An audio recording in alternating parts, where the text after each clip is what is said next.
Okay, but you got them. Three different maps, right? Yes, and they're in the order. So it's 6 p.m. We'll get the meeting started if everybody's ready. You ready, Terry? Alrighty, so we'll call the meeting to order. And I wanted to let everybody know that I spoke with Peter Goodstein. I forwarded to you what he sent from Michigan Municipal League, and 5 minutes ago, Peter called me. And what I'm talking about is the governor's executive orders allowing our board, many boards, to meet by Zoom electronically. I mean, there's different platforms, but she has amended the Open Meetings Act to allow for electronic meetings, and that was what according to her executive orders. But apparently there was something from the Supreme Court that has said she may not have the authority. I'm no legal expert, so Peter's wading through all the paperwork. He said he sent me something that MTA put out, and I will forward that to you after the meeting tonight, because he said he just sent it hot off the press. So I have Peter keeping an eye out for us to make sure that we're meeting the requirements of the Open Meetings Act. But he said, go ahead and have this meeting electronically, and we'll find more out and have more information to all of the trustees and staff as the days go by, because I don't know that anyone has a definitive answer. I just wanted to let you know that I did speak with our attorney, Peter Goodstein, and that we can continue to have this meeting electronically this evening. We'll go by the Zoom guidelines where if you need to speak, I'd ask that you'd raise your hand and be addressed. I'd ask that you'd mute your computer so that we can't hear the TV or the phone or the dog in the background. And when you are called on, you'll remember to unmute yourself, and that we take all votes by roll call because of the electronic meeting.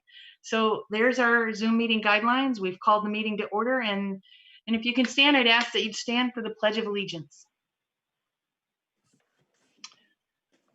I pledge allegiance to the flag of the United States of America, and to the republic for which it stands, one nation, under God, indivisible, with liberty and justice for all. Thank you very much. And I see Madam Clerk is with us. Madam Clerk, roll call, please, on attendance. Okay. Mrs. Vert? Present. Mrs. Fafdal? Present. Mrs. Anderson? Present. Ms. Miller? Right here. Mrs. Funk, yes. Mr. Klee? Present. Mr. Castle? Present. We are all here. Great. So are there any additions or deletions to this evening's agenda? I do not have any, Madam Supervisor. I know I haven't been informed that there are anything from anyone else. So we'll move on with the agenda. We'll go to number 6 is the corrections of the minutes. If you've been able to review the minutes from the last meeting, if you notice anything that needs to be corrected, let us know. And if not, Madam Clerk, we'll do a roll call vote on approving the minutes from September 21st, 2020.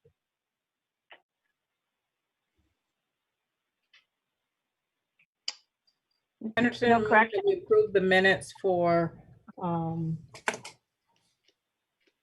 September 21st, 2020. Thank you. We don't usually get a motion because I always ask all in favor, but thank you. We need to do that. Second to the motion? Anybody? Or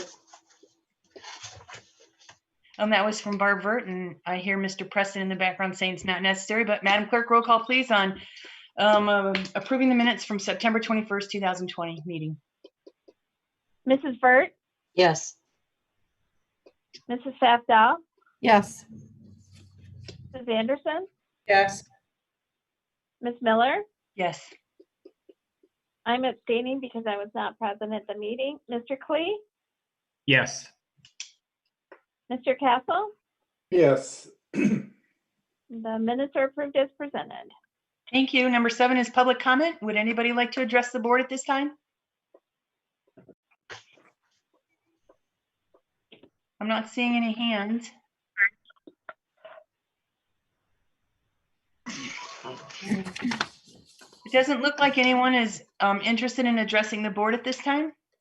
If I've missed you, you still just wave your hand, but we'll move on to reports.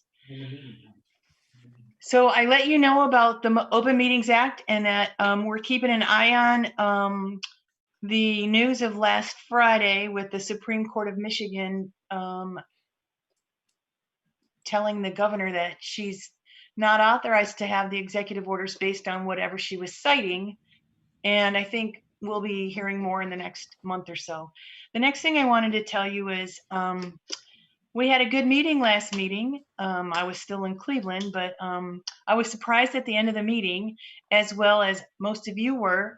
We had some people join the meeting at the very end, and something told me I was a little suspicious because there was too much giggling. And we tried to delete what was going on as quickly as possible, but there was a lot of foul language, and apparently the young kids thought it was funny. So Zoom, and I don't know everything about it, but Zoom has put in some new guidelines. And in order to have an electronic meeting with the Zoom platform, you're required either to have a password to get into the meeting or a waiting room. And that's what we did today. We opened the meeting up 5:30 so everybody could get in and prepare. And you'll have to go through that waiting room to get into the meeting, so that it's an attempt to be able to prevent what happened at the last meeting. I apologize for that. It wasn't, we weren't able to control that. I mean, I don't know, would that happen in a in-person meeting? You can't control what comes out of everybody's mouth. So we'll try and do a better job with that. But I do apologize for how abrupt that was and how crude that was. And maybe Kevin can report on that. But I think it was Trustee Klee who was working with Chief Salter and a detective to look into who those young men were. Anyhow, I'll save that for Kevin. I don't have anything else in my report, Madam Clerk. Do you have a report for us this evening? Yes, I just have a short one because I have 3 items on the agenda. First, I wanted to let everybody know that we received a $41,869 reimbursement from the 2 major political parties for the March primary.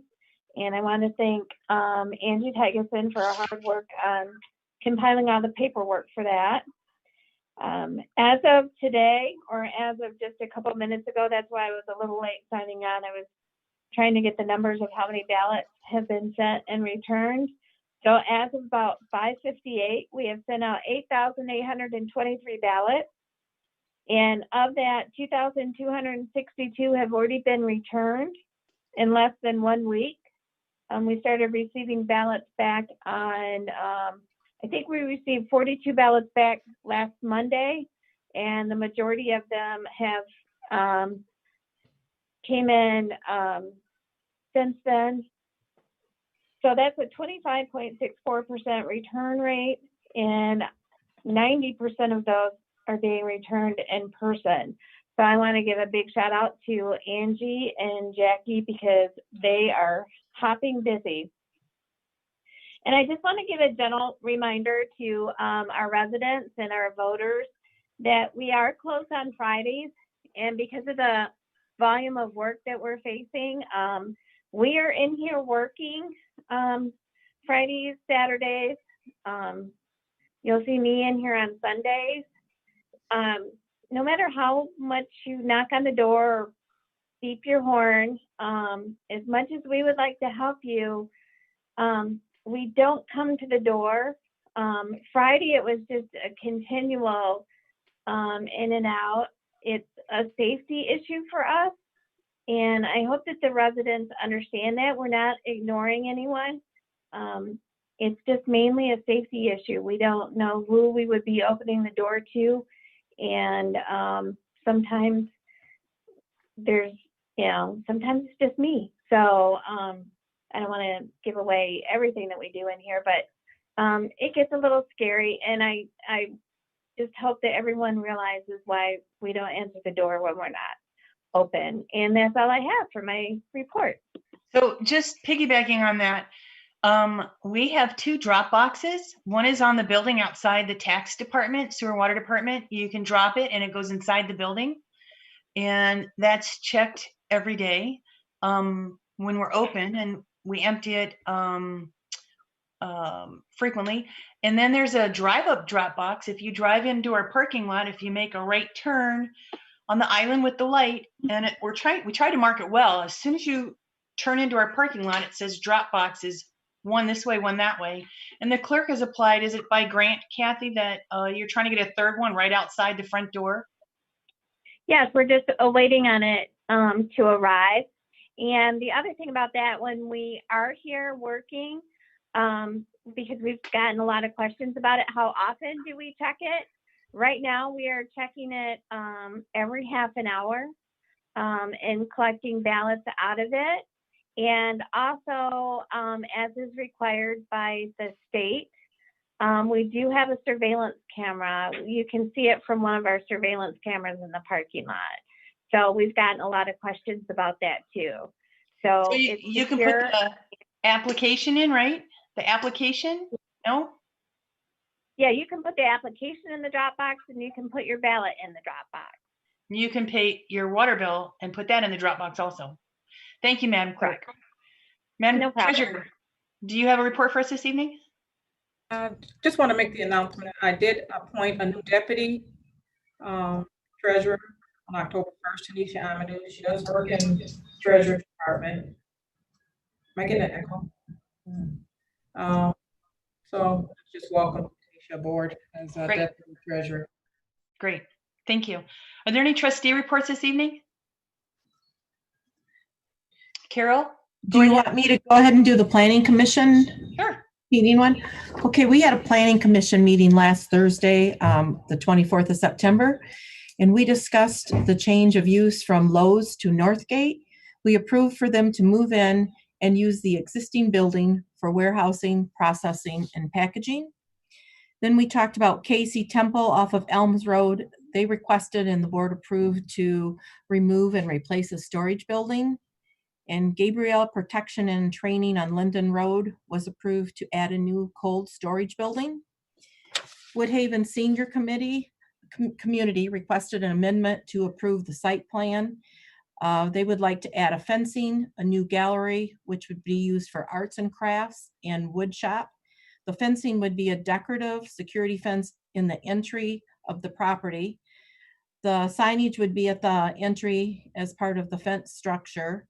And they would also like to add a security building there as you first go in also. The board approved the security booth and the landscape project, and then we tabled the new gallery until the concerns from the neighbors regarding the traffic on Dania were addressed. Then we had Citgo gas station on Ballinger Road. They requested a minor change to move the location of their dumpster from what was approved on the previous site plan. And the board approved their request for the dumpster.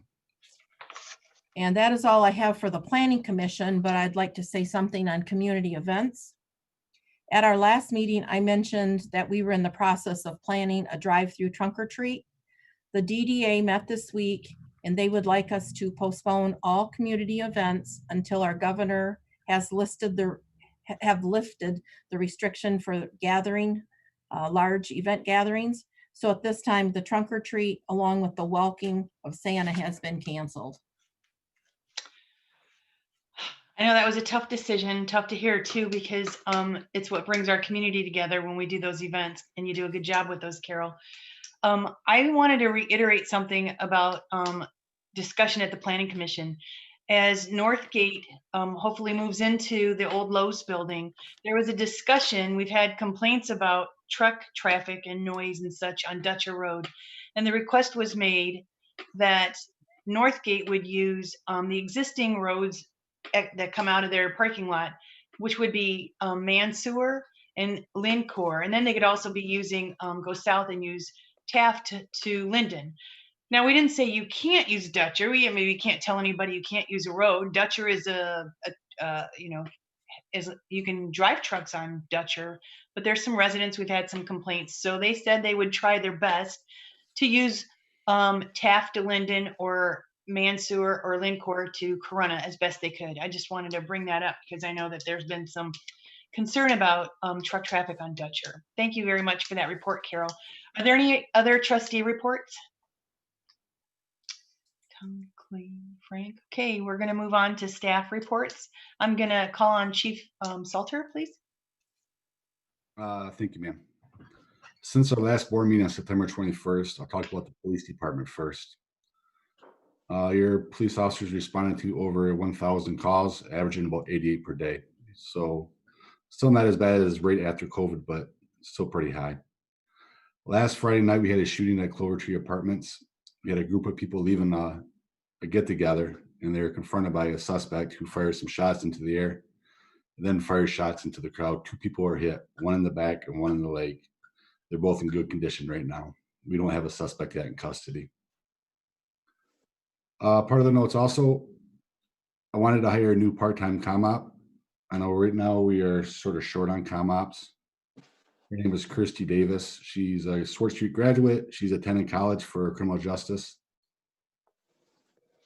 And we interviewed her. We did a background check. So we want to get that process going for her. The next part, I'll talk about the fire department. Your department's responded to 39 different alarm calls in the last 2 weeks. 4 of them were structure fires and 3 were car fires. Yesterday, they actually had 8 alarms they responded to, with one of them being an entrapment for a vehicle. I want to make sure I put out this week is Fire Prevention Week. You're going to start seeing some things on our Flint Township Fire Department Facebook page that we just started back up by Assistant Chief Brett Beckley, who was here. And he said he's going to start up his Instagram account, a fire department Instagram account, because he knows that part. And he's also going to start learning about Twitter too, so we can get our social media going at the fire department. So you might start seeing more stuff on our social media website about the fire department, which is good news. And I have 2 items for the agenda, and I forgot to get an update for the investigation for the Zoom bomb that we happened 2 weeks ago, but I'll make sure I update everybody for it though. Thank you, Kevin. As I see Assistant Chief Beckley on our Zoom here, did you have anything you wanted to add to the report, Brett? No, not tonight.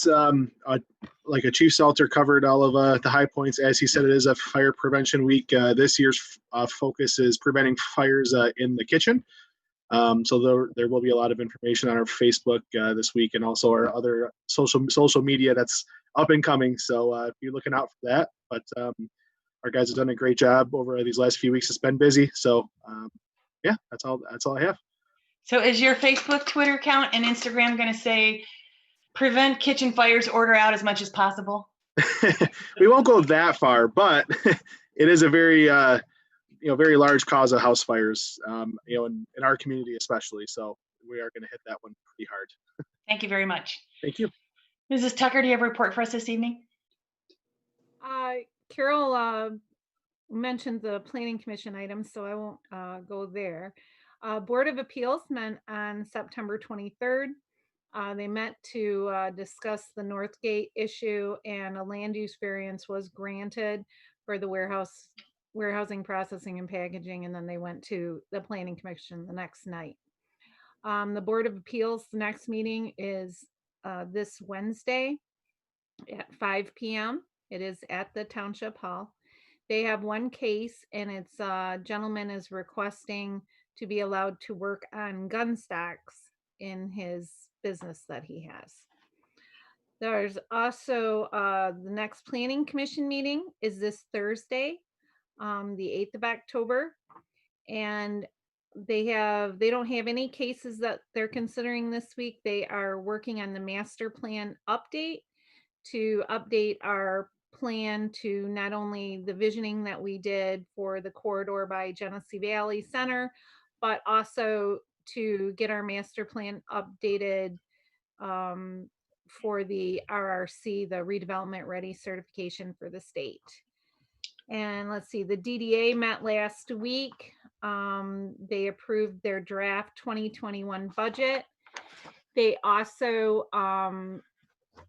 looked at the target market analysis study that they had sent out RFPs for, and they chose to delay that for now and revisit it maybe next year.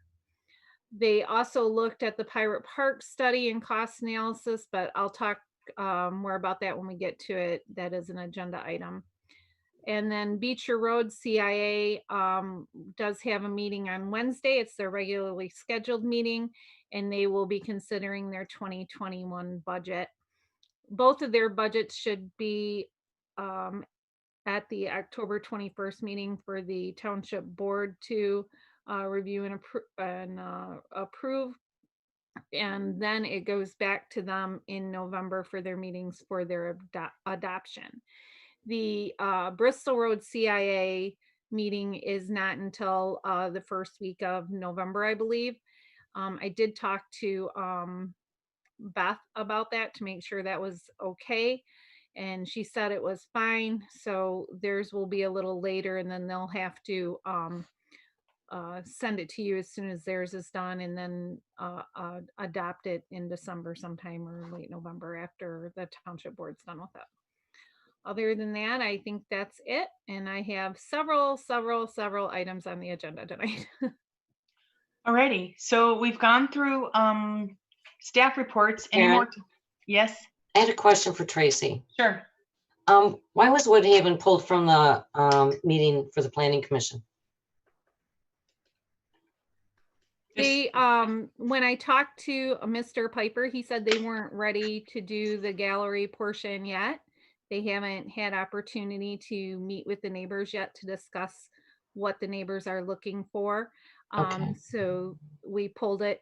We were trying to keep that meeting just the master plan update anyway, because that will be a long meeting, but Right. we did want the Woodhaven to have the opportunity to talk to the neighbors and that just try hasn't to taken find out place. exactly what they're looking for the planning commission Okay. to be considering. All right. Okay, thank you. Yep, no problem. Committee reports. I see John Whiteside was with us. John, do you have anything to report from Road Advisory? Is he gone? Yeah, I think Oh, he's up. his internet, he texted me, his internet connection dropped. So I believe he was going to announce that there's going to be milling work done on Dye Road south of Miller to the freeway 69, and then south of 69 to Maple Road. They'll start milling. They are almost done with the drainage work over there in the neighborhood off of Van Slyke, Girard, and those roads in there. And so paving will begin shortly thereafter, but I know milling will begin in Dye Road coming up shortly. So that's what John was going to report. Sorry that he dropped, or the internet dropped his connection. So we'll move on to number Madam Treasurer, did you want to announce the report? 8A.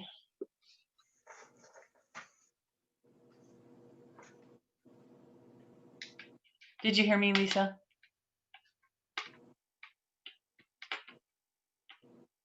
We're on 8A. Yeah. Okay. Can you hear me now? Yeah, we can hear you now. Sorry about that. So I've included the September 30th, 2020 Treasurer's Report in the packet. The information that was changed is highlighted in the yellow.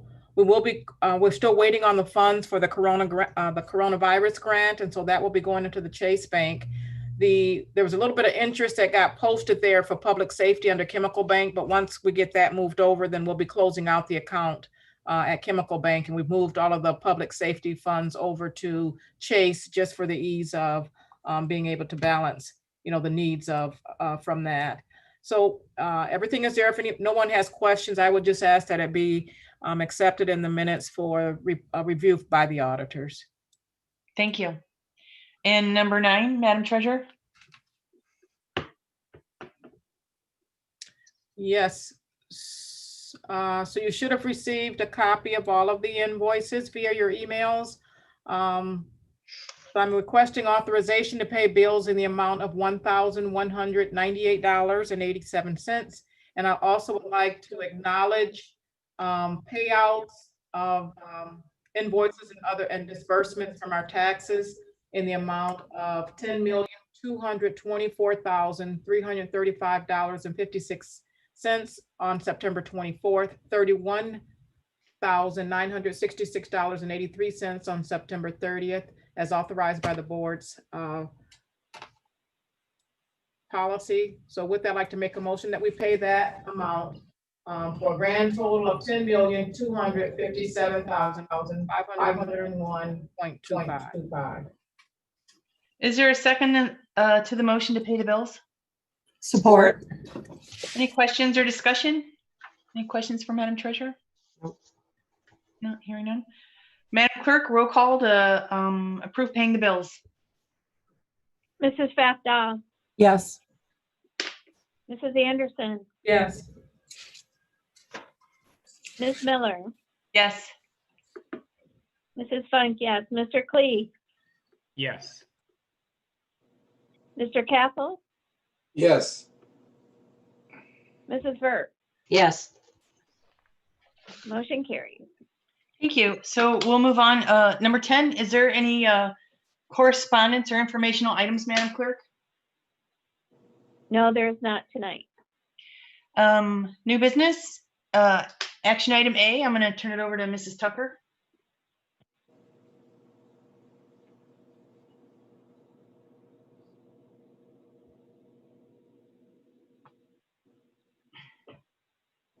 Tracy, you're on mute. There we go. All right. Yeah. This is supposed to be the public hearing for the special assessment district for Commerce and Exchange, number 104. And so we need to open the public hearing. So I have 6:27 p.m. We'll open the public hearing for the Special Assessment District for Commerce and Exchange Drive. The district is 104. If anybody would like to address the board, they'll be given 4 minutes to address the board. And because it's a public hearing, we're going to ask that you state your name and address. And you have to focus on specifically, your comments need to be about the Special Assessment District, specifically about Commerce and Exchange. So if anyone would like to speak, let me know and we'll call on you. Tracy, did anybody let you know that they wanted to speak? No, I did have one call from somebody on Commerce and Exchange, and they just wanted to know what the amount of the assessment was. I gave them the numbers from the roll, and I told her that they were welcome to be at the public hearing. She said, no, I just wanted to know how much it was. I wanted to know if we could pay over time, and I wanted to, because the road needs to be done, is what she said. The road needs to be done. Yep. Yes. That was the only call I had. I didn't have calls on any of these three during this one. Mike, I see you were with us, and I know that the road commission has given out your phone number for different projects. Have you received any comments or anything like that, Mike? No, not yet. No. So what was I going to say? Doesn't seem to be anybody who wants to speak during the public comment, and anybody who had questions, I think they have talked to you previously or just recently, Tracy. So with that, if there's no one who wants to speak, we're going to close the public hearing for the Special Assessment District for Commerce and Exchange, number 104, at 6:29. And so Excuse we'll move me. on. Yes? Don't you have to make the proposed assessments a matter of public record? Are we at this time, Tracy? Are we doing that? Yeah, Tracy has them, and I think you better make them, read them off and make them public record. The resolution is next, and that has the roll was part of the last meeting, Mike, that they had the roll there. But the roll is also part of this, is that the assessment roll submitted to the supervisor and the assessing, or this submitted by the supervisor and the assessing officer of the township shall hereafter be designated the Special Assessment District, Commerce and Exchange, number 104, and shall hereby be confirmed as the assessment role for the special assessment. The amount of that assessment would be divided equally for the parcels, and the amount of each parcel would be $14,534.32. And the total amount that the SAD is for $494,166.75. Now, what I would like to mention with this resolution, and it was highlighted in your packet, we had placed a 4.75% per annum installment rate. That was the average between the last three that we had done. We had one that was less, you had one that was more, and then one that was, I think, 4.71. So they were right around there, but you do set that rate in this document. So you need to be aware of that. I know in the past they've used 1% above whatever the rate was that we're paying interest. I know that the DDAs and the CIAs are paying 3%. You have had some that paid 8%, 6%. So I took what you have charged for the special assessment districts, like I said, the last few, and this was the middle ground. And so that's why I set the 4.75% rate. Now, they would only pay the 4.75% if they do the payments over the 12 years. They will be given the option to pay it all in one lump sum before it starts. And this goes with all three of these SADs. And it's the same explanation on the interest rate on the other ones. So if you're comfortable with that rate, then the resolution that is before you would be what needed to be passed to move forward with these projects. I might add one thing if I could, Supervisor Miller. Sure. Yes, just to make it a matter of record, Craft Engineering Surveying, as a consultant to the Genesee County Road Commission, prepared construction plans and specifications for the proposed roads improvements, and the project was bid out competitively. Bids were opened on September 21st, and the project costs that you see tonight are based on the lowest qualified bidder, who was the lowest bidder in this case. So if the project's approved tonight, the Road Commission is going to consider it at their board meeting tomorrow and be prepared to move forward. This project won't start construction until next May, because it's too late in the year and we don't want to open up a can of worms and have any issues. So the one that will start is Linden Creek Parkway. That's the only one we'll start this year, but we'll get to that later. But Exchange and Commerce will start beginning next early May of 2021. Thank you. So you're looking for approval on the resolution, Tracy, so that we can send that to the Road Commission tomorrow. I know they have a draft of the resolution.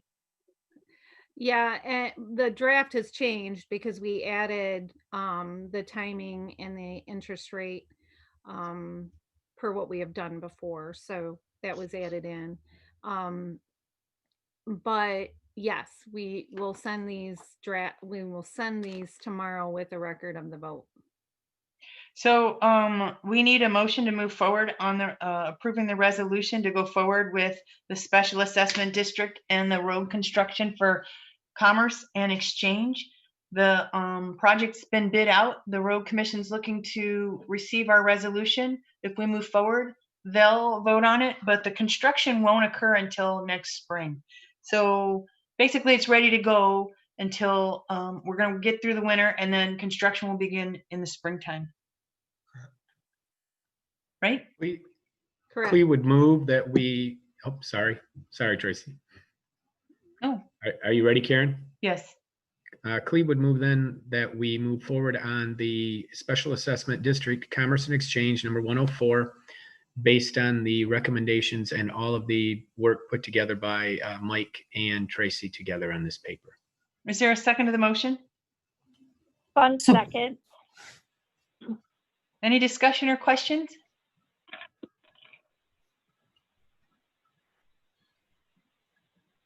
None? All right, roll call vote on approving the resolution for the Special Assessment District for Commerce and Exchange, District 104. Can you repeat the total, Tracy? I have the divided equally, $14,534 over, it's a 12-year period at a rate of 4.75, correct? Correct. Hold on, I'll pull it back up. These numbers were on the website for people to do. I don't know why they didn't transfer into your packet, but they were in the last one. So the projected construction is $598,990. The contingencies are $59,899. The engineering is $137,000 for a total of $795,889. The road commission will pay $137,000. Flint Township will pay $164,722.25. And the total amount of the special assessment district is $494,166.75. Okay. So we have that information, we have the resolution, we have a motion. If there's no comments or further discussion, Madam Clerk, roll call please on approving the resolution for the Special Assessment District, Commerce and Exchange number 104. Sorry. Oh, no, that's okay. Mrs. Anderson, Yes. Ms. Miller, Yes. Mrs. Funk, yes. Mr. Cleve, Yes. Mr. Castle, Yeah, yes. Mrs. Burt, Yes. Mrs. Fafdal, Yes. motion carries. Thank you. We move on to action item B, which is the Special Assessment District for Linden Creek Parkway, number 105. Mrs. Tucker?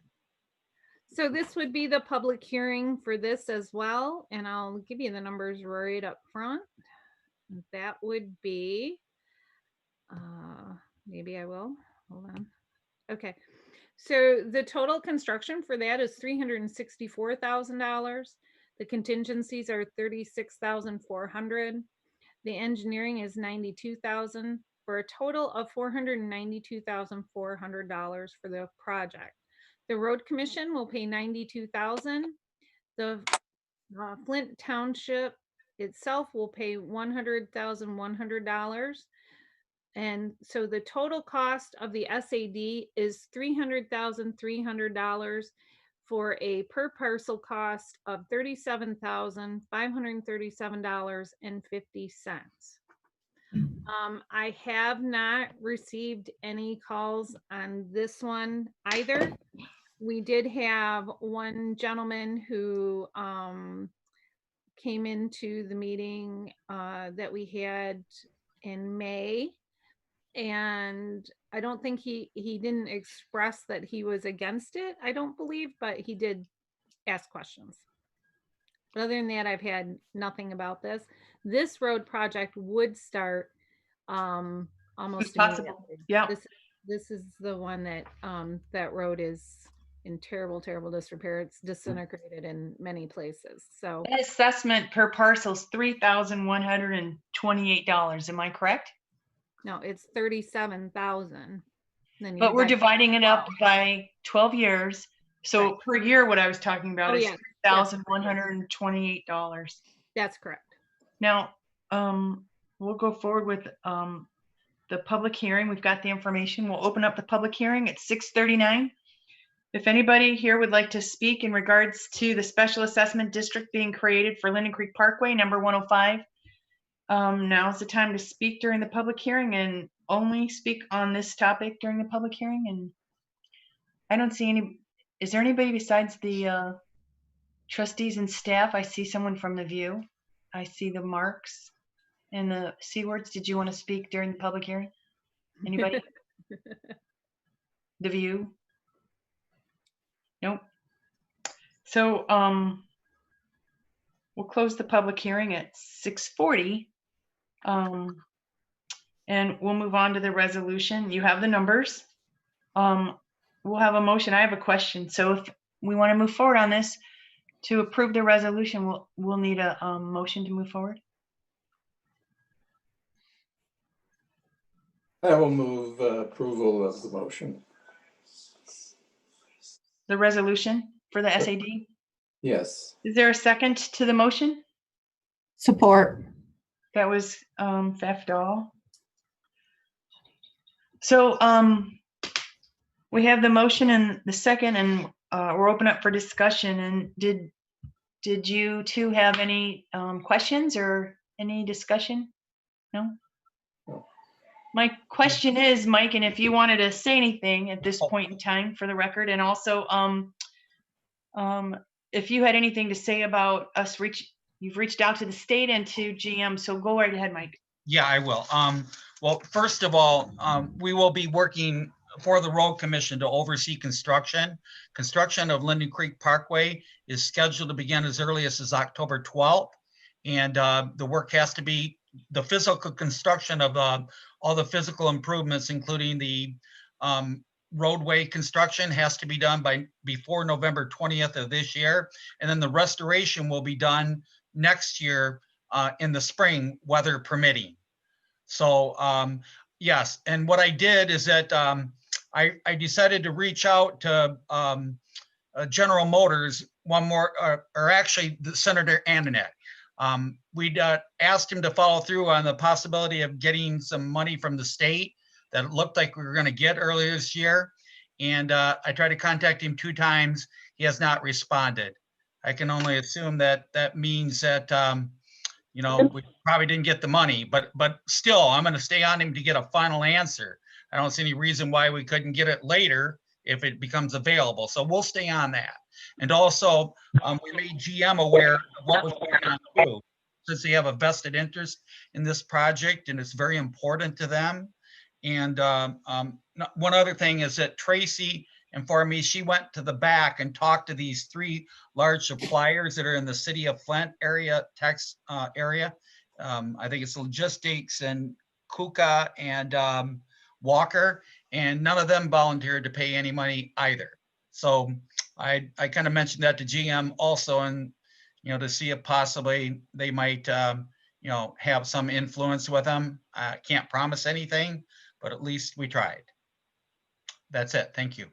So that was my question. If the state has money that they can put toward this, because they were considering that to begin with, it's better late than never, right? And that can be applied, which potentially could lower everyone's assessment in that district, right?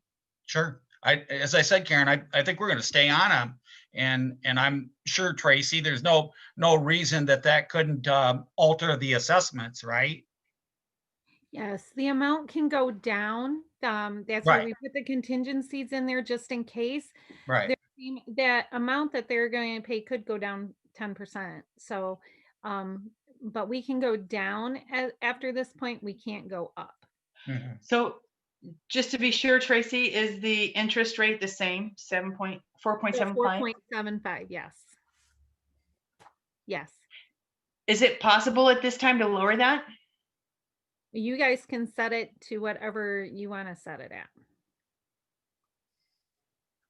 We have a motion, and the amount, since it's such a high amount, and you could lower it to whatever it is we're going to pay.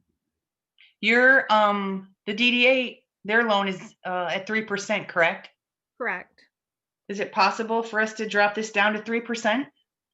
I'm not sure if that's going to make a huge difference, but that's a lot of money per parcel. That would be up to you guys. The township board sets that. If whoever makes the motion for the resolution names what the interest rate would be, then I could change it in the resolution before I send it to the road commission if you'd like. I'm not Frank, you made the motion. Are you interested in changing the interest rate, or can we have another motion from anyone who's interested? We'll vote on that and then we'll go back to the motion. Well, 4.75 is okay with me. Is there anyone else who'd like to make a motion to lower it? No? So we have a motion on the table with a second for the special assessment district for Linden Creek Parkway number 105. And we have a total amount of, was it $490,400 with the parcels being responsible to pay $300,300. That's $37,537.50 over 12 years at an interest rate of 4.75. So we have a motion and a second. If there's no other discussion, Madam Clerk, roll call, please. What, Karen? Yes. Just a question, just a quick question. And I'm hearing what you're saying, and I'm going to throw this at Mike and Tracy if I can. If the interest rate was reduced, are the other three going to get on board? And if you know, is that going to help to bring the entire pot down for everyone? Or is it those individuals that we've already contacted that are already have agreed to pay on this and haven't complained?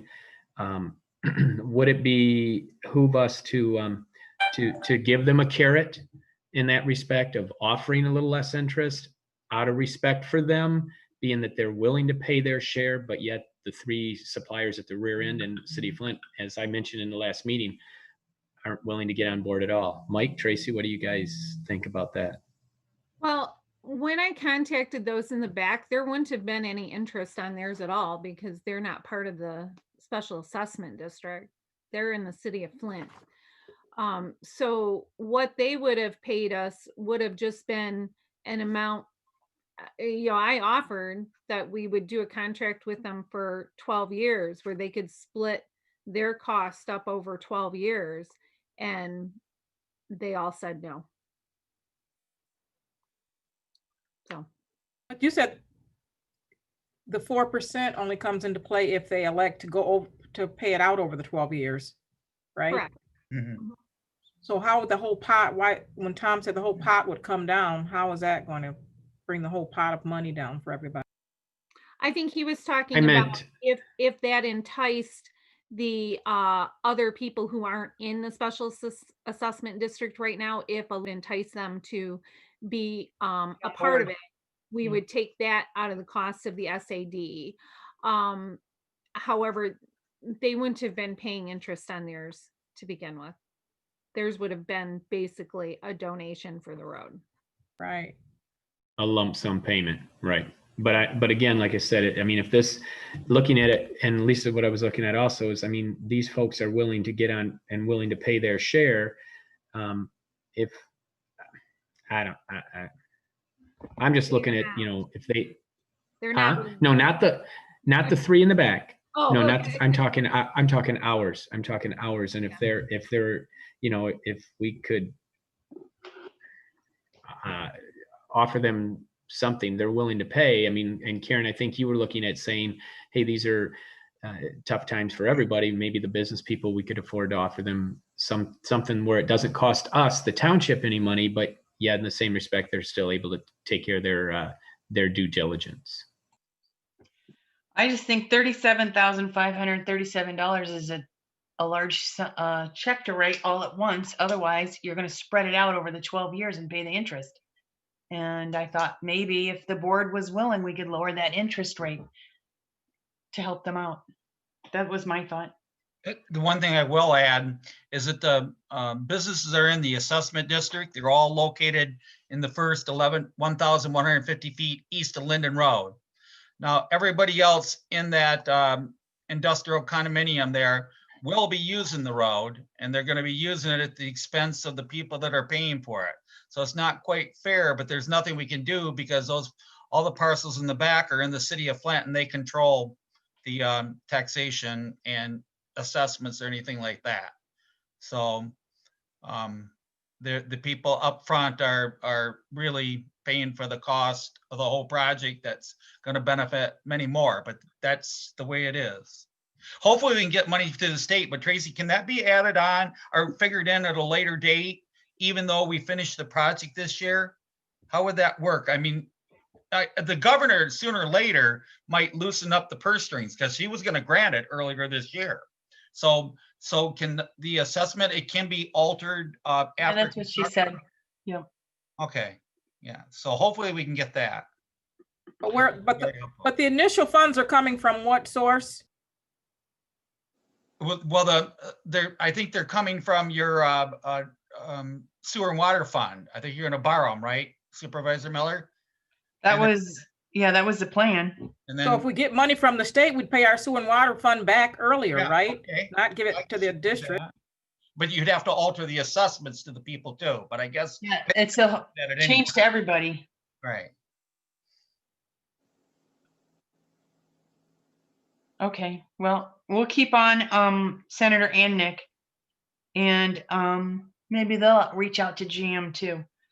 So we have a motion on the table in a second to approve the resolution for the special assessment district for Linden Creek Parkway number 105. Madam Clerk, roll call please to approve the resolution. Ms. Miller, Yes. Mrs. Funk, yes. Mr. Klee, Yes. Mr. Cathell, Yes. Mrs. Burt, Yes. Mrs. Fastow, Yes. Mrs. Anderson, Yes. motion carries. We'll go on to action item C, special assessment district for Marketplace Drive number 106 public hearing. Tracy, I'll ask that you would give that information again for the public hearing, then we'll open it up.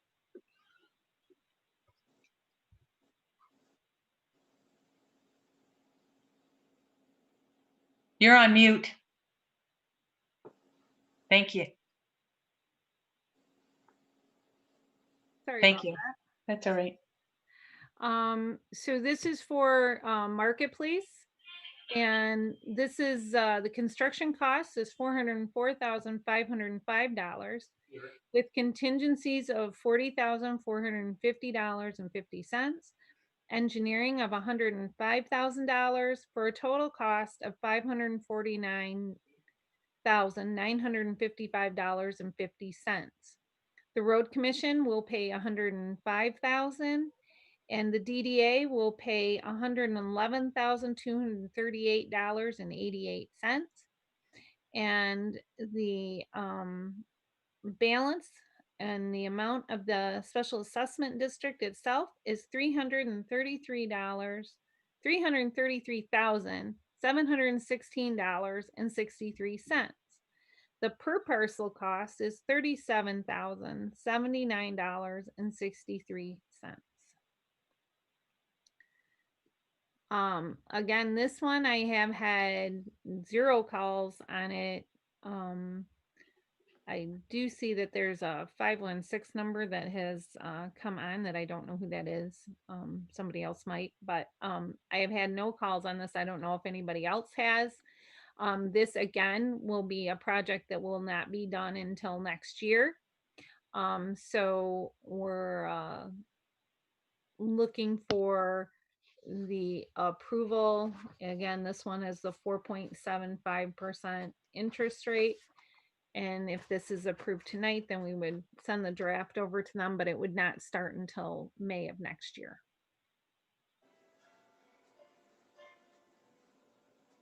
Mike, did you have anything to add? The only thing I might add is that typically in these commercial industrial projects, the unit cost is going to be higher because the parcels have long frontages, which is not typical of residential subdivisions. So that's one reason why the costs are higher. You have bigger, fewer parcels. Thank you. So we'll open up the public hearing right now. It is 6:54 p.m. If anyone would like to speak at the public hearing for the Special Assessment District, Marketplace Drive number 106, now's the time to speak. And it's restricted to Marketplace Drive Special Assessment District, and I see someone new joined us. I'm not sure if they wanted to speak in the public hearing for the special assessment. Were you interested in being a part of the special, the public hearing for the special assessment district? Anybody?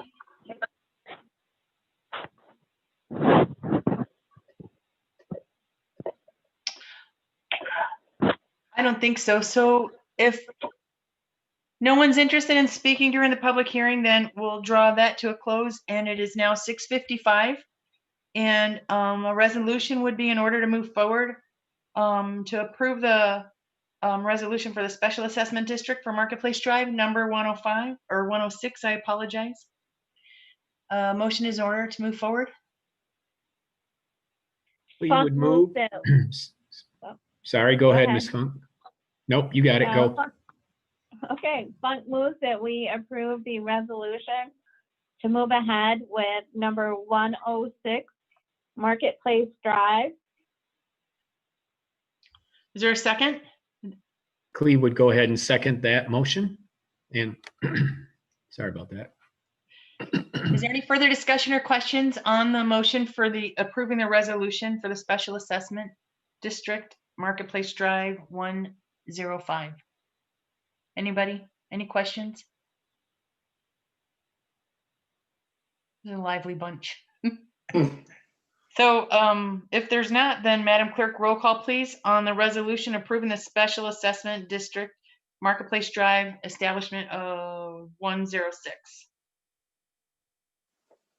Mrs. Funk, yes. Mr. Cleese, Yes. Mr. Castle, Yeah, yes. Mrs. Burt, Yes. Mrs. Pfaff-Dow, Yes. Mrs. Anderson, Yes.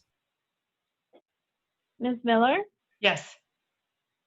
motion carries. Thank you. And just to be sure on those, the only one being constructed immediately is Linden Creek Parkway. And the other two will be constructed, I'm sorry, the other three, Commerce Drive, Commerce and Exchange and Marketplace Drive will be repaired next May, Mike? Yes, beginning May 3rd, as early as May Thank you. 3rd. And the only other thing that I would ask, Madam Supervisor, is that somebody at the township is going to make sure the road commission gets the resolutions like first thing in the morning, correct? Because they're going to, I will send them. their board meeting is at 10. Tracy, you'll take care of it then? Yeah, I'll send them Okay. over. All right, good. Thank you very much. Thanks for being here, Mike. All right, thank So you. now we're going to move on to action item D. I'm going to turn it over to Mrs. Tucker. So as everybody knows, we had the opportunity through the Michigan Department of Natural Resources trust fund to get a grant to purchase Pirates Park. In order to understand whether or not we could afford or what needed to be done to the park if we purchased it, we had conducted a study. We found out that we had surveys of the public to see if they wanted it. Then we also had Wade Trim do a cost analysis of what it would cost to get the park up and running in accordance to what is required by MDNRE. So in doing that, we also had to do some of our due diligence if we were going to purchase it. We did a phase 1 environmental study and environmental assessment, and that led to a phase 2 environmental assessment. There was some cleanup that they described that would need to be done. It was basically about $15,000, not to exceed $15,000, so it was rather minor. But they also gave us an estimation of the operations, maintenance, and rehabilitation costs. Basically the phase 1 to get it up and running was around $155,000. That would be on top of what we were looking at for purchase of the property. So at minimum, the cost to the township or DDA would be the cleanup, the appraiser costs, purchase costs, and phase one costs. We'd be looking at a minimum outlay of $427,000 to be compliant with the grant. And this takes into account the prior offer by the landowner to donate back half of the township's cost. If that is not the case, you will need an additional $250,000. This was presented to the DDA along with the full study, which was in your packet, of the costs that they had estimated. And the DDA voted to recommend that the township board not accept the grant. So that's where they stand on that. And so it's in the township board's hands now, whether or not they want to move forward. The DDA does not want to spend any funds on it. And so it's on our agenda because we take that recommendation and we have to formally vote on to take that recommendation or to do what the township board wants to do.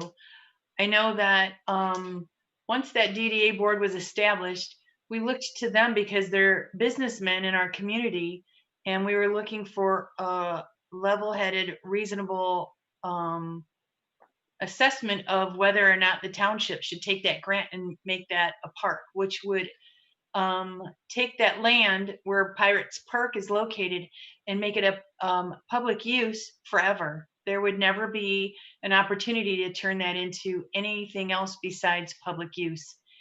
And given, I believe that the DDA did their due diligence in getting their required information to make the best decision. And here they are giving us a recommendation to turn the grant down. So we have till, is it April, Tracy, to give the state an answer? Yes. So we can take that recommendation and vote on it now, whether we want to accept it and deny that grant or turn down the grant, or we want to go in a different direction, but or we can wait, we can postpone this. It's whatever the board wants to do. And a motion would be in order to do whatever that is. Purposes of moving to discussion, Anderson makes a motion to not move forward with the MDNRE grant as recommended by the authorities. Is there a second to the motion? Support. A motion and support to turn down the grant and follow the recommendation of the DDA. Open for discussion, Mrs. Treasurer Anderson. I've kind of followed this along with Mrs. Tucker. She provided a lot of information, and I guess I'm in agreement with the recommendation, but I did want to hear from others. What was the last thing you said? I would like to hear from if any other board members have anything they'd like to add to that before we make any decision. Thank you. We'll move to Trustee Factall. I still think that it's going to be too costly for the township, so therefore I'm not recommending that we do not move forward.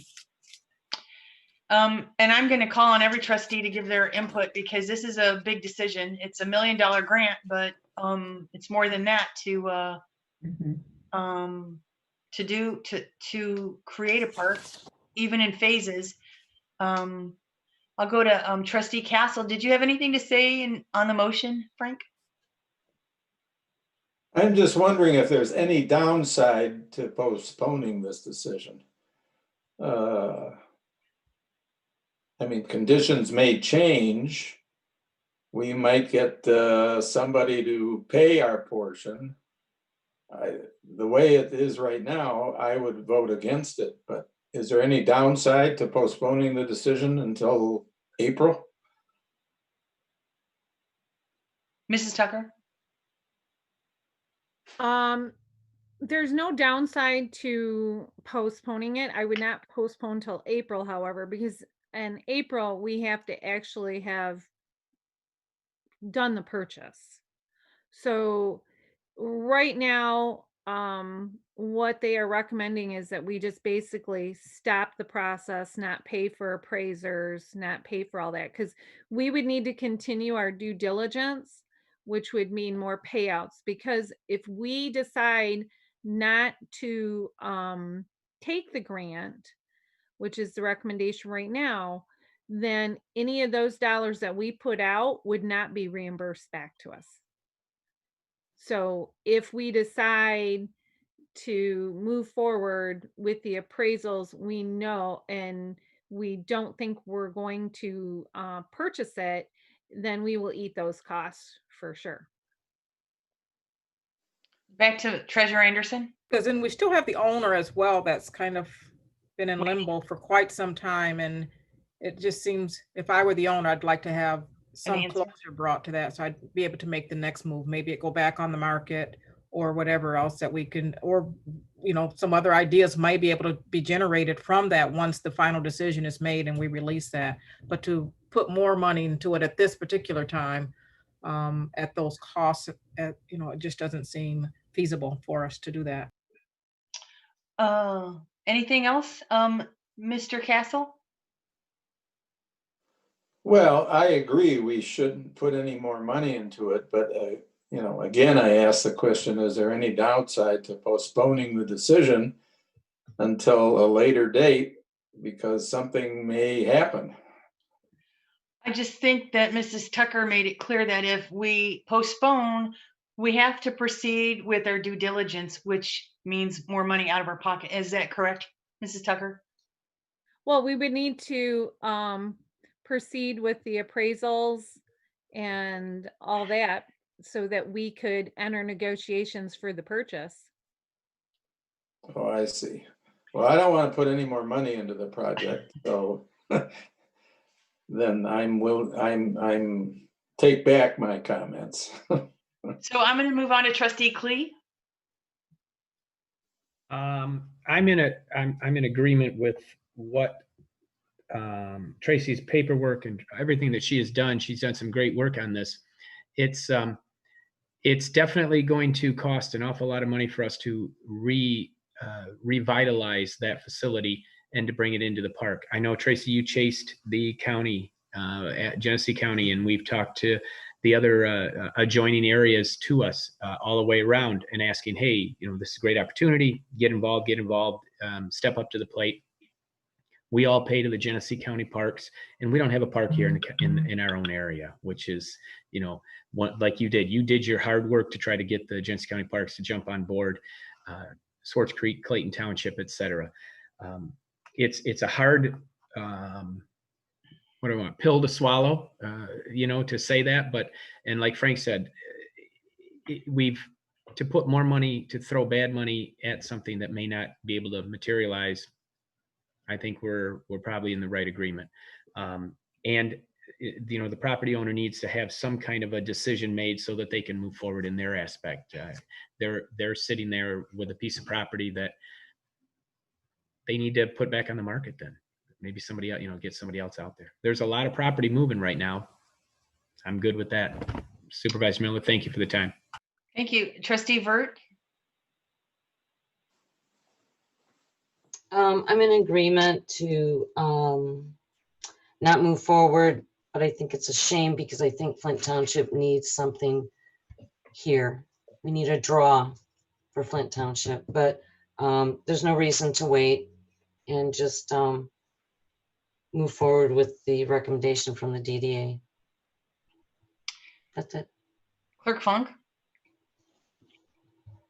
I second, third, fourth, basically what Trustee Castle came to and what Trustee Klee said. I was thinking in my head the same thing when he said it's a hard pill to swallow.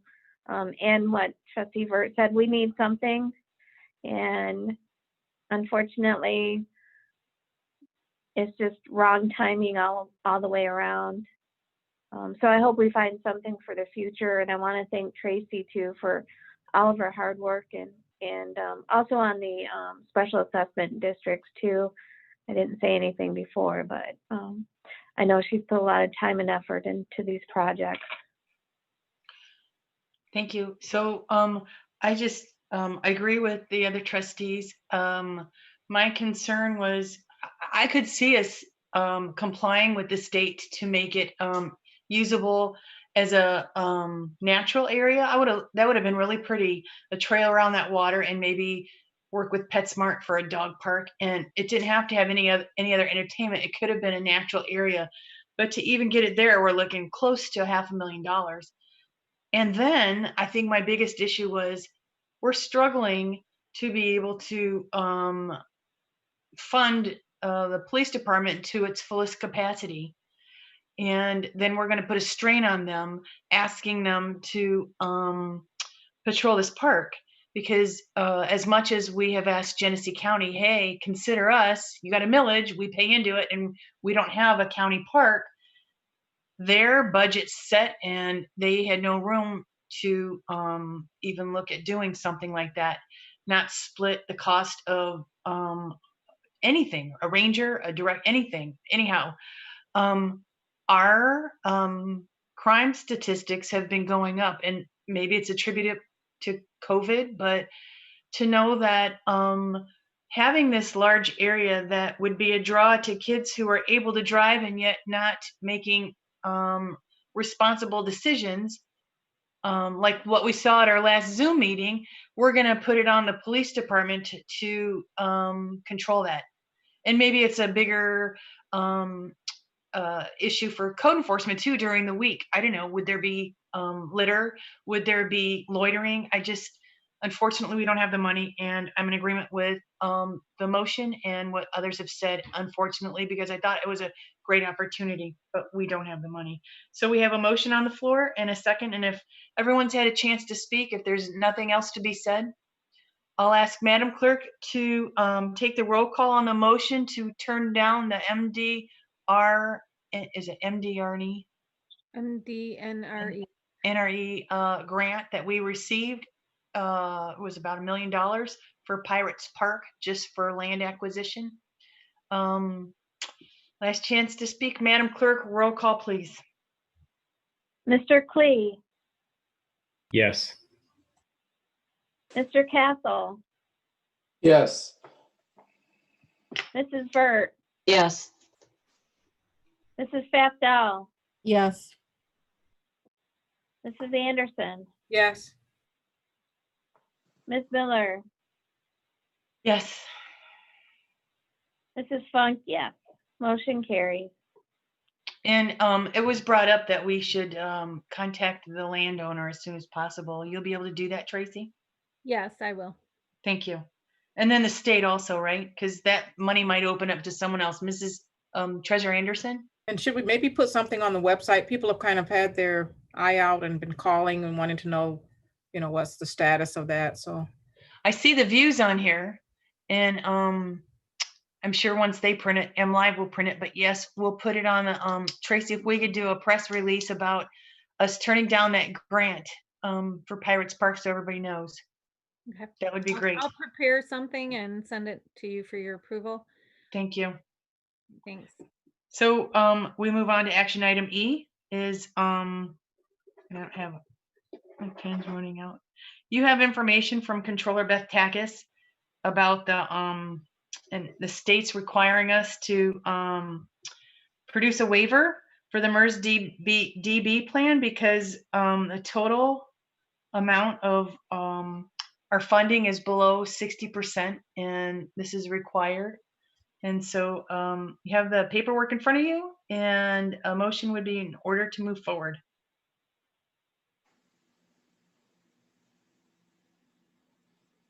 Funk moves that we approve Protecting Local Government Retirement and Benefits Act application for waiver for the MERS defined benefit pension retirement system and to approve lump sum contributions to the MERS defined benefit Police Patrol Division number 02 for $225,000 per year from 2020 through 2023.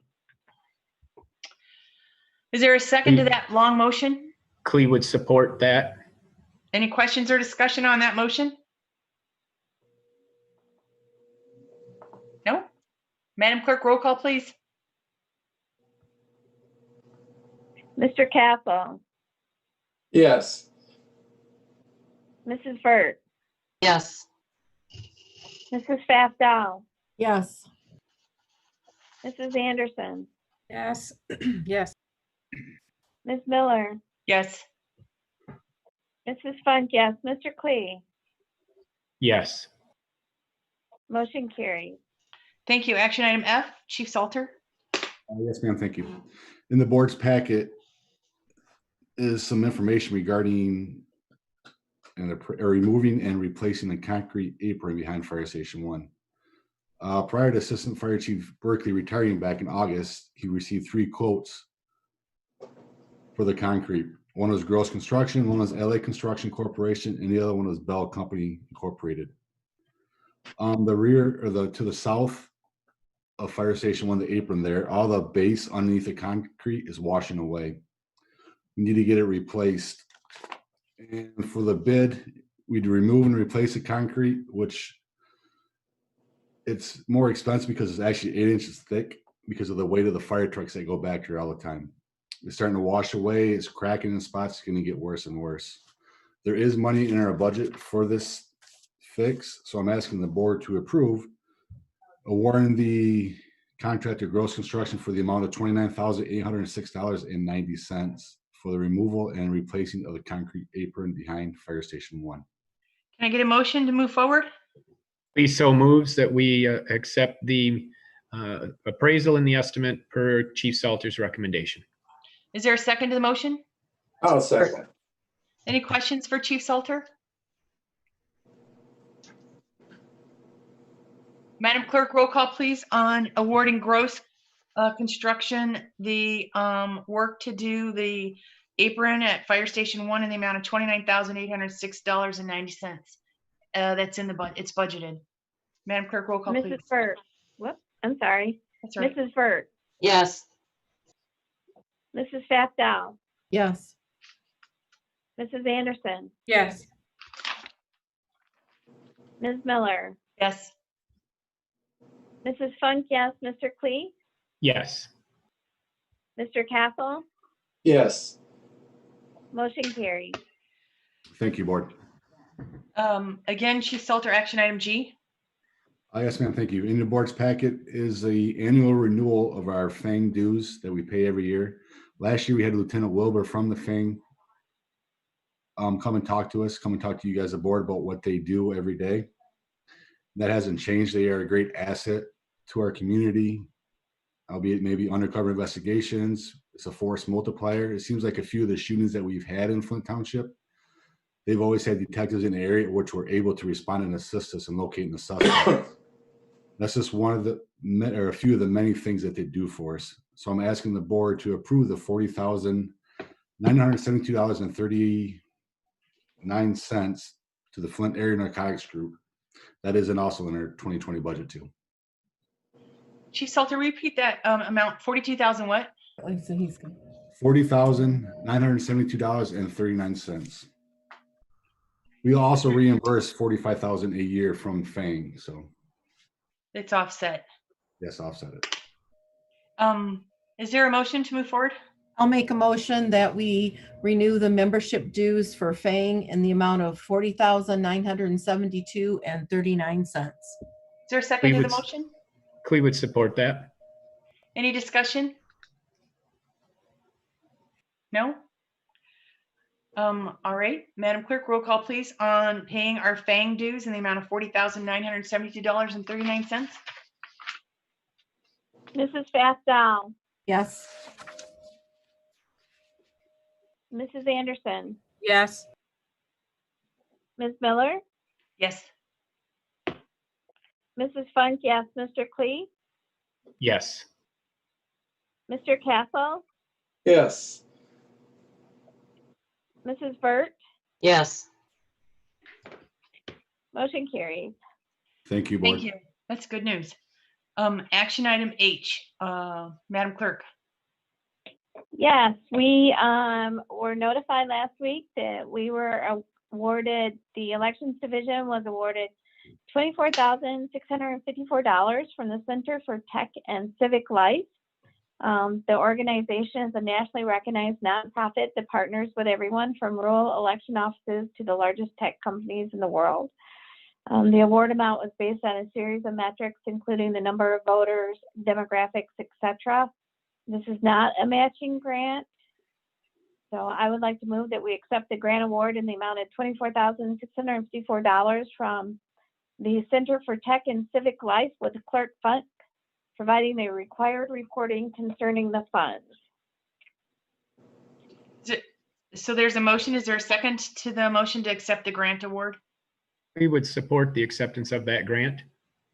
Is there any questions for Madam Clerk I or have a discussion? question. Yes, Trustee Burt. Kathy, when was this grant applied for? When did you apply for it?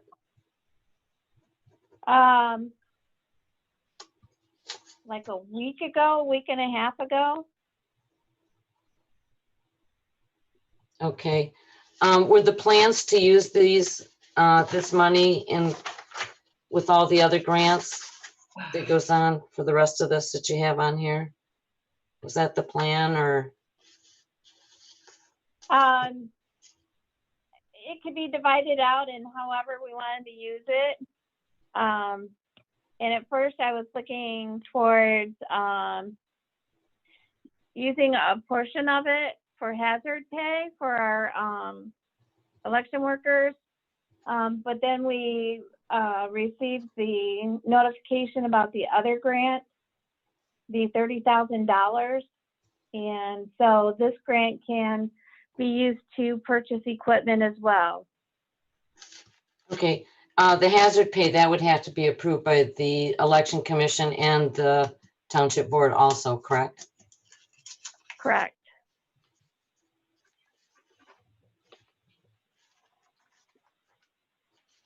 Any other questions? Okay.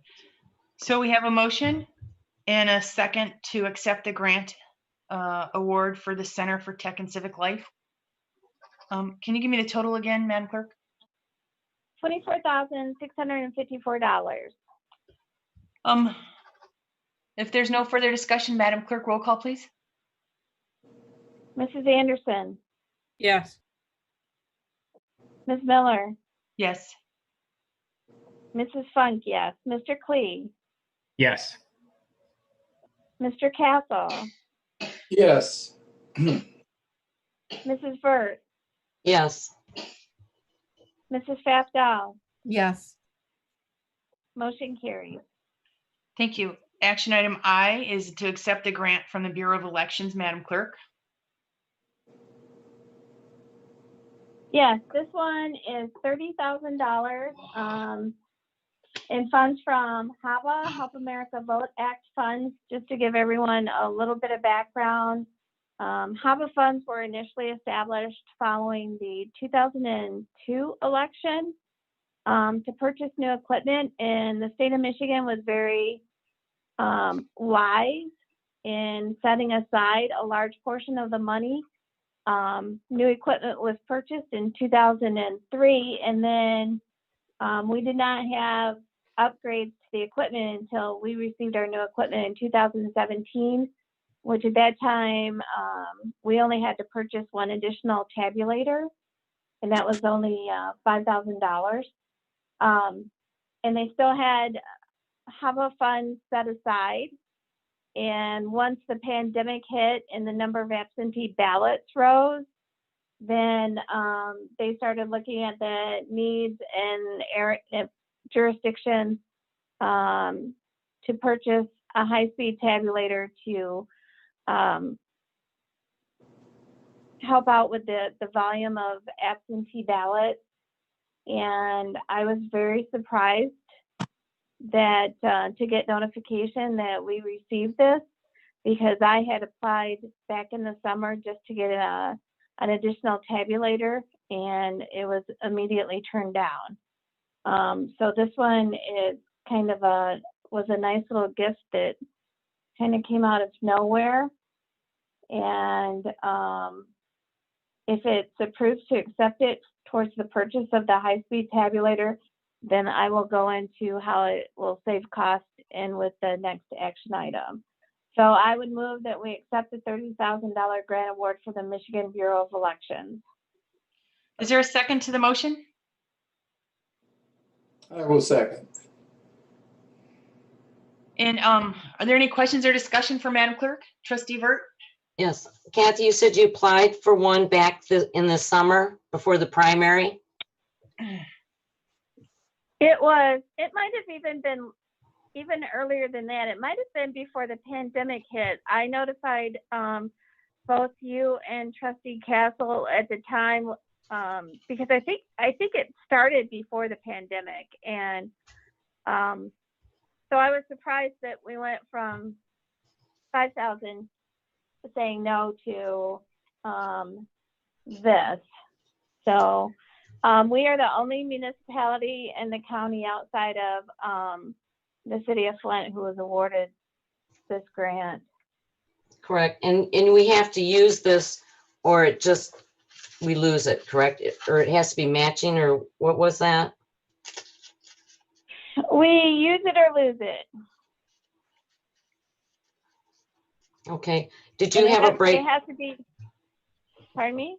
Is there a breakdown of the savings? I mean, you have what it might save here, but it's still, it's a little cloudy for me in regards to exactly how this is going to work and how it's going to be put towards this tabulator. Well, we're going to be able to eliminate basically 3 counting boards. We're going to eliminate having to worry about finding a location where everyone can work socially distanced. We're going to be able to eliminate the hours of overtime that are spent on the weekend prior to the election, when we have to sort and bundle the ballot. We will not have to worry about having basically 20 people sequestered. It will cut down on the amount of time that they are spent working because the high-speed tabulator tabulates 3 times the amount of ballots in 1 minute than the regular tabulator does. The majority of the cost lies in with the software. It's called adjudication software. And now basically where we have someone who's running a ballot through a tabulator, and if it's kicked back out, normally it's cast ballot as is, or the chairperson decides that ballot can be duplicated. All the adjudication will take place within computer software. And I don't know, I haven't been trained on the adjudication process. I will be if this is approved, but basically on the day of election, we would have 4 to 5 people working. And I think it's 2 people working adjudicating. I could be wrong. And it would cut the time down. I know in August, most of the municipalities that had the high-speed tabulators, whether they were from Hart or ES&S or Dominion, depending on what type of system that they have, they were done. One municipality was huge. I believe they ran 12,000 ballots by noon. So it is going to be, go ahead. So where would this machine be? Where would it be, and where would it be stored? It's basically, it's not huge by any stretch of the imagination. There was a link that I provided in the board packet. Basically it's a scanner. Okay. It's about the size of a fax machine and then a desktop computer. So I would wrap it up very gently and probably keep it out in the garage because that's a climate controlled storage area that we have out there. Okay, and who and how many would be trained on this? For the upcoming election, I would be trained on it. And then probably will take one of my strongest people off the counting board, which would be Karen Barnes at this point. And then another one of our strong people off accounting board. And they would be doing the adjudication. So it'd be Karen and one other, and then I would have 2 other people who can assist because they still have to, with the passage of Senate Bill 757, which was just passed a few weeks ago, we're given a space of time on Monday. I believe it's from 10 a.m. to 8 p.m., where we are now being allowed to open up ballots. They have to remain in the secrecy sleeve. If they're not in a secrecy sleeve, then we have to put them into a secrecy sleeve. We'll also be double checking that the numbers are correct for each precinct. If there's 363 ballots in precinct 3, then they're counting 363 ballots. All of that work will be taken care of on Monday. So then on Tuesday, we'll need a couple of people who are pulling them out of the envelope, and then they'll be ran through the scanner itself. So basically, it's the size of a small fax machine, I would say, and then a regular size desktop computer and monitor. I think, to me, the monitor looks a little bit larger than normal, and that could just be in the video. I'm not really sure, but Okay. and they can have it in place. I have been reassured they can have it here. They can have it in place for the November 3rd election, and they will have us trained. Okay, because I will tell you, for me, I mean, everybody's known for 4 years this November election was going to be a zoo, however you want to call it. And to have something this big of a change happen in this short amount of time to get trained, it makes me a little nervous. And what's the backup if this don't work? What if there's a glitch? The backup will be, there won't be any glitches because Hart has someone on call in each county that Hart serves. So there's actually a person that sits down at Genesee County with Doreen, Director of Elections. If there are any issues, he will be out here fixing them. There will not be issues as far as I'm concerned. So this mainly came about because of the election and how many absentee ballots are coming in. This is what they're asking and they've put out, right? That's why they've come up with this. So how is this going to be beneficial in 4 years in the next election? Are we even going to need it? Do you see what I'm saying? No, yes, because it's a lot of money. It's a lot of money. Well, yes, it is. Like I said, most of it is in with the software. This is our one chance to get it. And I realize it's a lot of money. I would have brought it back before if they would have been giving the money out. Like I said, I was totally shocked that we were chosen. So. Okay, I don't have any more questions. Okay. So, Kathy, I just you mentioned it eliminates 3 counting boards. And on each counting board, which is basically the precinct for absentee ballot counting, that's what, at least 4 people, right? Correct. So then on saving for overtime, we discussed that since the state allows you to open the envelopes but not do anything with those ballots, you are going to probably have the counting board that's working on election day, but also you're going to use our employees that are at the office if they're available to help do that, right? Correct. Yeah. Because we'll be able to do that. I'll have to find a place for them to be able to do that, actually, because we get so many people in who are voting on election day.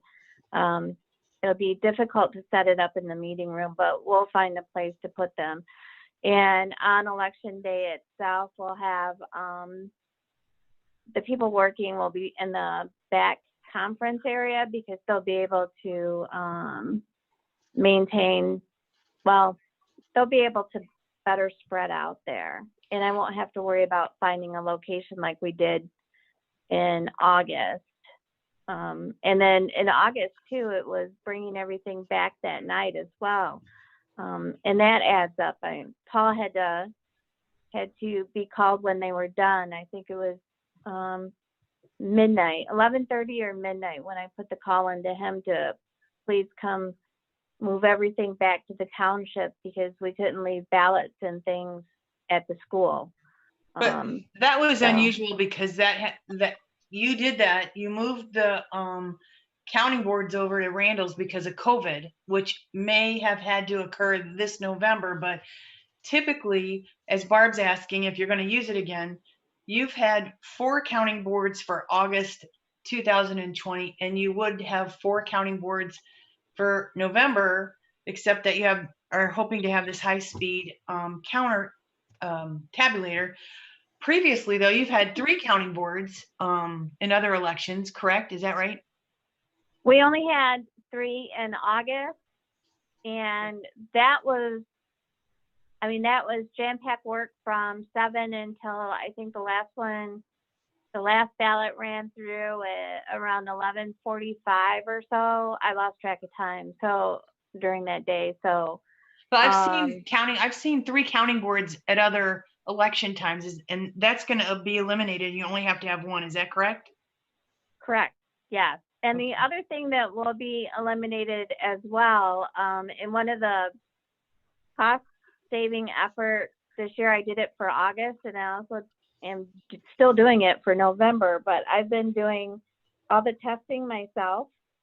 And normally, the previous clerk would call in the clerical union and have them help with the testing, basically as many people as she could get out of the union.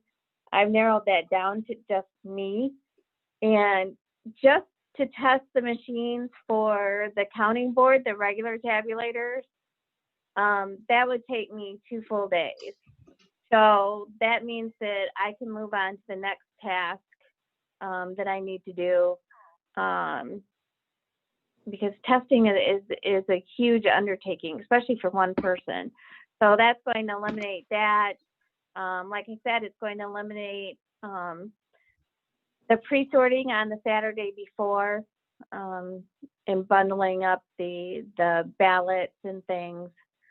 So, and in speaking to Deputy Controller McIntyre today, between the grant money and then the larger reimbursement that we received than we had anticipated, we were budgeted to receive $19,000 back for the March primary from the 2 major political parties, and we received back $41,869. It will go on the books a little bit differently, but when it's all said and done, between the grants, what I have in the budget, the reimbursement from March, there's really like a $300 difference. So do we have a motion? We do. Kathy, you made the motion and Castle seconded, or is it Clee? Correct. Castle did. So is there any budget amendment that you need to mention at this point in time? Not at this point. That will come with the next part to actually consider the purchase of the machine. This is to accept the HAVA grant. Oh, we're on, J. Okay. All righty. So we have the motion and the second, and if there's no further discussion, Lisa, Treasurer Anderson does? Yes. Kathy, you've mentioned several times about the software, that a lot of the funds will be used for software. Software outdates so quickly. So in the future, what kind of cost are we looking at, ongoing costs with this, in order to stay up to date with the software? We don't have to worry about any of that until year 6. So that'll be 6 years from now. Until when? Year 6. It's sort of like we're into right now where we received our new equipment in 2017, and there's a 5-year agreement. There was a 5-year agreement with that. Maintenance and everything is covered, all updates. Like our machines have already been updated. Now they're looking at updating our modems on our regular tabulators.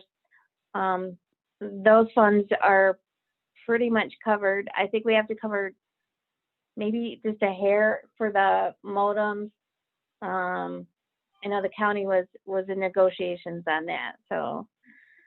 And then the other question, you mentioned you and Karen Barnes were going to be trained. It just appears, I mean, it seems like we would have at least 1 or 2 more just in case there's an emergency. You know, you've had a lot of issues. Maybe you can be there, maybe you can't be there with your, so I don't know if we need more backup training, other people to be able to step in if needed. The training is going to be a full day of training online, and I can certainly, I don't believe at this point, as busy as they are, that Angie or Jackie would be able to train, but I could certainly add in another person. And my personal issues kind of, they are what they are right now, and with my parents and their health, but you know, outside of something catastrophic, I would, you know, be here for the training. So I was even willing, because I know that time is tight, and actually Hart is here this week in Michigan, and they couldn't fit us on the schedule because we couldn't get it approved fast enough. I was willing to pay out of my own pocket to travel to Texas for training. So, but they're going to do online training. So if there's no further questions, are we all set? Madam Clerk, roll call please on the motion to accept the HAVA grant in the amount of $30,000. Ms. Miller, Yes. Mrs. Funk, yes. Mr. Klee, Yes. Mr. Castle, Yes. Mrs. Burt, No. Mrs. Fafdow, Yes. Mrs. Anderson, Yes. motion carries. So action item J, our last item, is the approval of the Hart Verity Central System high-speed tabulator. Madam Clerk. Yes, I think I've gone over everything with the last, if anybody has any questions, but the motion would be to approve the purchase of the Hart Verity Central System utilizing grant funding in the amount of $54,654, with the remaining $40,151 of the $94,805 purchase price coming from a budget transfer of, I'm not going to go into all the account numbers, but wages reduced the budget amount from $33,000 to $13,000. So there's $20,000 right there. Reimbursed expenses increased the amount to be reimbursed from $24,000 to $96,544. So that's an increase of $72,000. And this was from Kevin. So I'm just reading off what he gave me. And then increase the budgeted amount from $2,000 for equipment to $94,805 to cover the cost of the Hart Verity Central Scanner System.